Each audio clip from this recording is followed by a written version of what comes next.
the stories of the day, Lambeau Field, Lions and Packers, huge showdown in the NFC North, and the debut in a Green Bay uniform of Micah Parsons. And Dan, he made his presence felt. He was on the field for about 45% of the snaps. You definitely noticed. And you got to pay attention to him. Just the feel of the speed off the football and the pressure that he puts on quarterbacks and offensive linemen, it makes you just play significantly faster. On the field for 29 snaps.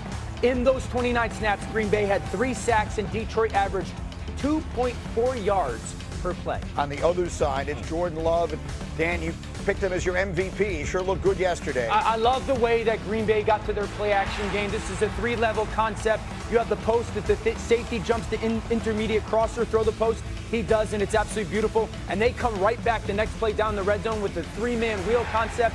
They pick the guy covering Reed. It's a beautiful throw to the back of the end zone. Lambeau leap for Jayden Reed at 17-3. That's the score. 2 minutes to go in the half. The Lions worked the ball downfield. Rex, this was the game. And it's Micah Parsons right there getting inside of Panay, beating him inside, forces it, and what a surprise, another check down by Detroit. A critical moment in which he's picked. Packers 17-3 at halftime, and then this 27-6, it's out of range, but D-Wood, Parsons gets his signature moment. I mean, look, Greeny, he's fighting through a double team. Look at the effort right here. You didn't think this guy wanted to show off in his debut with the Packers?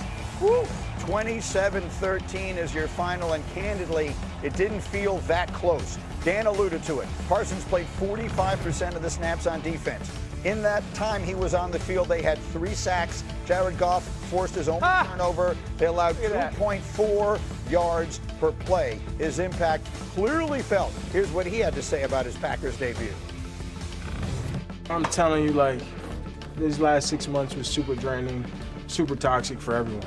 I mean, it's something that, I don't think no player should have to go through. I think players' fate should be decided earlier. I think the fact that I was traded a week before the season was really outrageous and rough. The trade is done. We got to win. We're 1-0.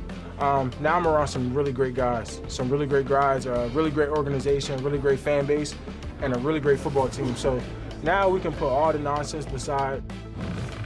Indeed they can. D-Wood? At some point. Give me one word to describe Green Bay yesterday. Juice, man. Like it was everywhere. I mean, just look. All you got to do is look at the energy in which Micah Parsons was playing in that game, and it was infectious all throughout the defense. The offense complemented the defense as well. Man, Lambeau Field was just jumping. You're saying juice yesterday. If they didn't have juice on opening day against the Lions with Micah Parsons making his debut, they were never going to have juice. And guess what? Breaking news. There's going to be even more juice Thursday night back at Lambeau Field against the Washington Commanders. Jayden Daniels. More juice. And, by the way, there's the opportunity to jump out to that 2-0 start to be even more juice. So there's a lot of juice going on in Green Bay. Right? The question on the screen was, what statement did the Packers make? We all think, or many think, that's the best division in football. Did they prove they're the team to beat in the North yesterday? Absolutely did, and I'm going to tell you why. Because Detroit clearly, the questions we had about Detroit all offseason, how are they going to replace Ben Johnson? All right?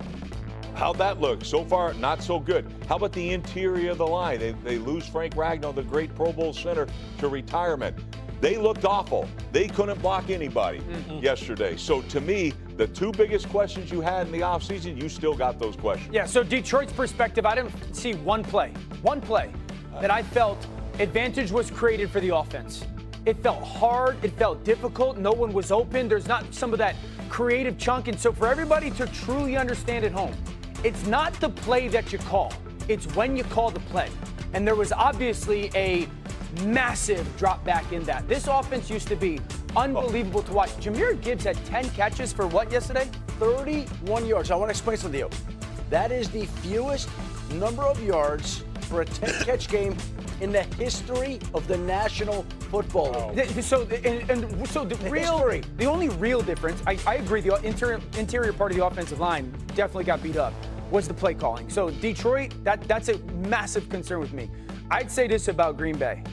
When I cut on that tape last night, watching that defense felt like I was watching the Eagles' defense of last year. The Eagles' defense of last year, the standout stuff was they ran to the football like hyenas.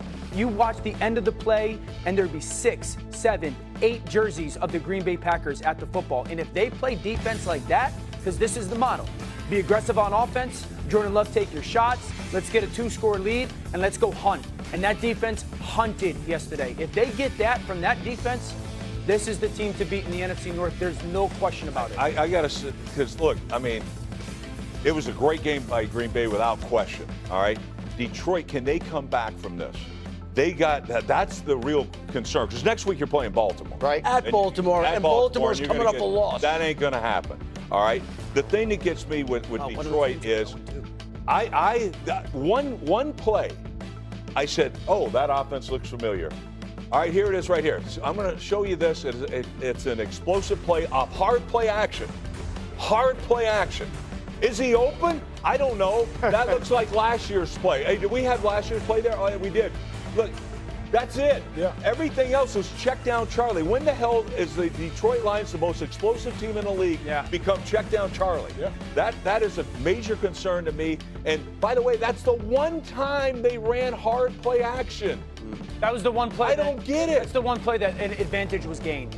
Other than that, they never had the defense on its heels. They never felt like they were a step ahead of the defense. It felt like Jeff Hafley, the defense coordinator for Green Bay, was a step ahead of them and constantly dictating to Detroit, and instead of what Detroit has constantly done in the last 3 seasons. And just think about Green Bay's defense when it had Micah Parsons on the field for less than 50% of the snaps yesterday. They're working him in. And this was a defense yesterday, the Packers defense, that going in felt like it was down a player and a half because they lost Kenny Clark and they had only half of Micah Parsons. So they felt like they were shorthanded yesterday, and it's a defense that should get better as this. Lucas Van Ness was great for them. They moved him inside, and I agree because you saw sprinkles of some simulated pressures and coverage change. That's a great coverage change by Hafley. Let me quickly ask you about Jordan Love. Yeah. Obviously, he had his great moments. Yeah. There was that sequence. He basically threw interceptions on back-to-back balls. One was dropped, one was called back on a penalty.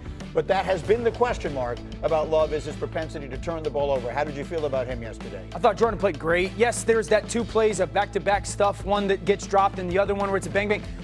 Greeny, this young man's crazy talented. When he gets himself into a little bit of trouble, yes, that is it. But I think you can't rein this young man in this year.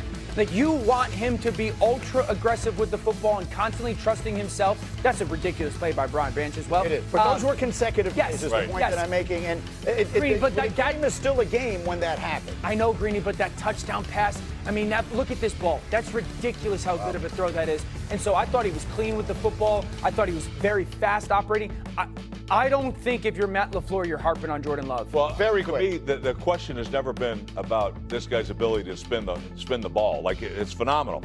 Is he going to be reckless with the ball? That's the question. And we saw it again. I have to leave it there. On that last one, just a great play by Branch. But the other one, he doesn't need to. Yeah. He gets that out of his game, then you might be right with your MVP outside of We're coming back to it as we continue. We've got more to do this morning than I can. Falls down, you have to be there to make up for it. And the pursuit to the ball is not only how they're able to get him down, it's ultimately how they're able to take the ball away.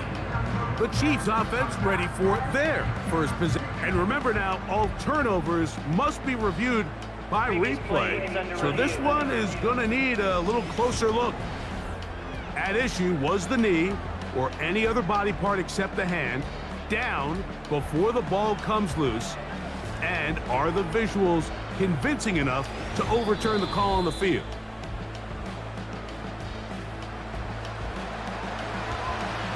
So that one overturned. They say the runner was down, and that will not be a fumble.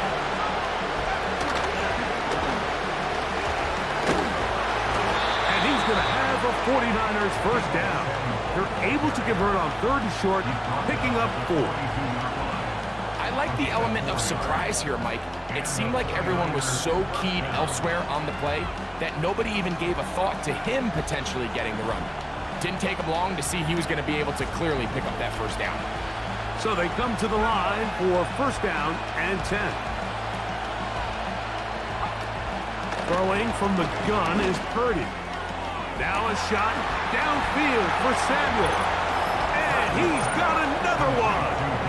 Devo Samuel. Touchdown, 49ers. He has come alive after the break. His third touchdown of the second half. And that is the hat trick. What a game. His third touchdown reception of this one. And nothing they've done to slow him down has worked, Mike. This defense, they're throwing multiple guys at him. They're playing man, they're playing zone. It doesn't matter. This guy is having his way, and he's having a day. Extra point up and good from Moody. And the 49ers are back to within 7. It's 28-21.